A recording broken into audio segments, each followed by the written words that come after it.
네, 안녕하십니까. 반갑습니다.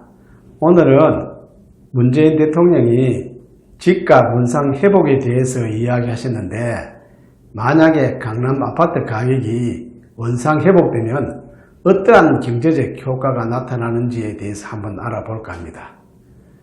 서울 반포동 아코로 리브 아파크 아파트 전용 면적 84제곱미터가 평당 1억원 시대를 열면서 집값 상승을 주도해 왔었습니다. 혹시 여러분 실정경제학, 규범경제학이라는 이야기를 들어본 적이 있습니까? 먼저 실정경제학은 경제현상을 있는 그대로의 사실로 인식하고 분석하여서 수치와 통계 같은 구체적인 정보를 받아들이는 겁니다. 반면에 규범경제학은 가치 판단을 통해서 마땅히 돼야 할 경제 상태가 무엇인지를 파악하는 겁니다. 규범경제학은 경제적 공정성에 관련하여 가치 혹은 규범적 판단들을 표현하는 경제학의 한 부분이며, 경제학의 결과나 혹은 공공정책의 목적들이 도덕적 가치의 목적이 있어야 한다고 합니다.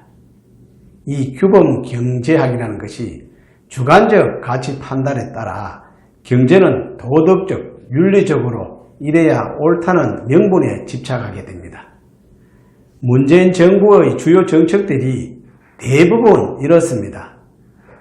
비정규직은 동일노동, 동일임금에 저촉되고 공정성은 해치니 비정규직은 없어야 한다. 예, 우리가 도덕적이고 윤리적입니다. 맞습니다. 또 취약계층의 기본 생활을 보장하려면 최저임금이 1만원은 돼야 한다. 예, 마땅한 이야기죠. 또 저녁이 있는 삶을 누리려면 주 52시간제를 예의 없이 적용해야 한다. 또 원전은 일본 후쿠시마 사태를 보니 저항이므로 적고 태양광이나 풍력 같은 자연에너지로 가야 한다. 이런 도덕적이고 옳다고 생각한 선한 정책의 결과가 어땠습니까? 최저임금 1만원은 자영업자의 파탄을 불러왔고 취약계층의 일자리는 오히려 더 줄어드는 부작용을 낳았습니다. 주 52시간제 일률적인 적용은 미래 산업, 경쟁력을 떨어뜨리는 걸림돌로 작용하였으며, 비정규직 제로는 치열한 경쟁을 뚫고 들어온 정규직이 불공정하다며 막았습니다. 탈원전은 반세기 걸려 축적한 기술력의 해외 유출과 또 다른 환경 훼손을 불러오고 있습니다. 세상을 너무 쉽게 본 선한 정책들은 현실에서는 통하지 않는다는 것을 보여줍니다. 그런데 문재인 정부는 부동산 정책도 규범 경제학적 방식으로 접근을 하고 있는 것 같습니다. 자금의 집값 급등은 한 줌도 안 되는 강남 투기 세력이 운영이고, 만악의 근원인 이들을 박멸하면 모든 문제가 해결될 거라는 것입니다. 그러나 투기 세력을 잡겠다는 명분으로 시행한 징별적 보유세와 공시가격 인상은 애꿎은 세입자들에게만 전가되어 월세가 급등하는 부작용을 낳고 있습니다. 9억 초과 아파트의 대출 규제는 9억 이하 아파트의 매수 증가로 인해 잠잠하던 중위권 아파트 가격 상승까지 유발하여 실수요자의 내집 마련을 더욱더 어렵게 하고 있습니다. 문재인 대통령 급기야 급격한 가격 상승이 있었던 강남권은 원상 회복되어야 한다고 선언하기에 이르렀으며, 미친 집값에 엄청난 박탈감에 시달리고 있는 서민들에게 속 시원한 사이다 발언일 수 있겠지만, 그러나 한순간의 집값 급락이 우리 경제에 일으킬 평지 풍파를 알게 되면 박수칠 만한 일은 아닐 것입니다. 문 대통령의 말씀대로라면 서울의 강남의 대장주인 반포동 아코로 리브파크 전용 면적 84평방미터 아파트의 평당 가격이 1억인데 2017년 5월 이전 가격이 18억이었습니다. 강북의 아현동 마포 레미안 푸르지오도 전용 면적 84제곱미터 아파트가 2017년에 8억이었으나 현재 16억에서 17억 선의 시세가 형성되어 있습니다. 이 두 아파트가 원상 회복하려면 가격이 거의 반토막이나 나야 합니다. 강남이나 강북의 대장주들이 가격이 절반으로 떨어지면 서울의 비강남권과 수도권 외곽 아파트의 값도 바로 직격탄을 맞게 됩니다. 문재인 정부가 보호하려는 실수요자들이 집값 급락의 직격탄을 맞게 되는 셈이 되는 것입니다.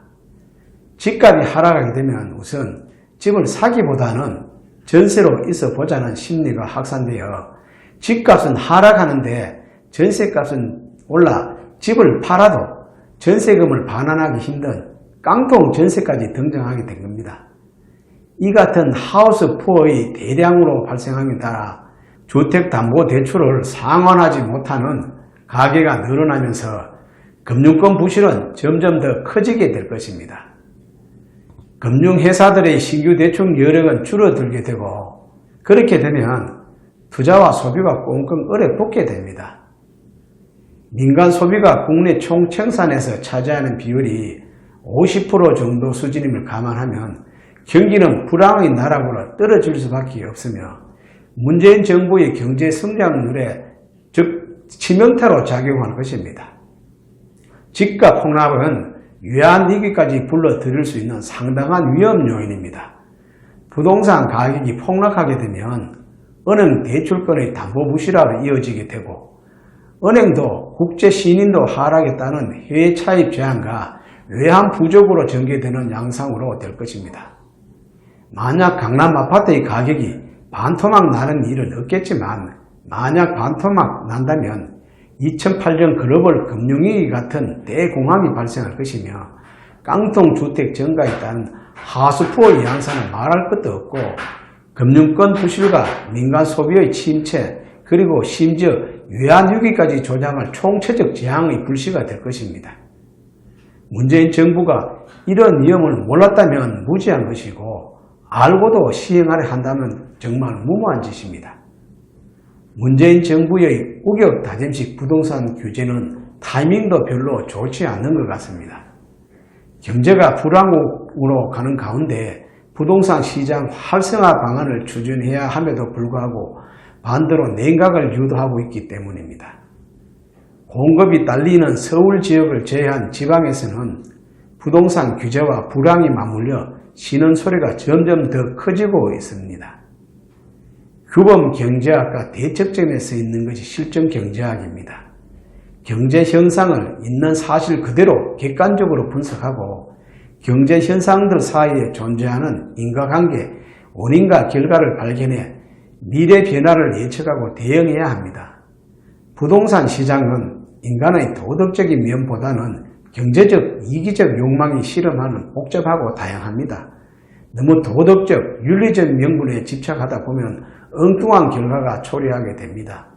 이기적 탐욕은 규제하되 자연스러운 욕구는 숨통을 트주는 유연함도 필요합니다.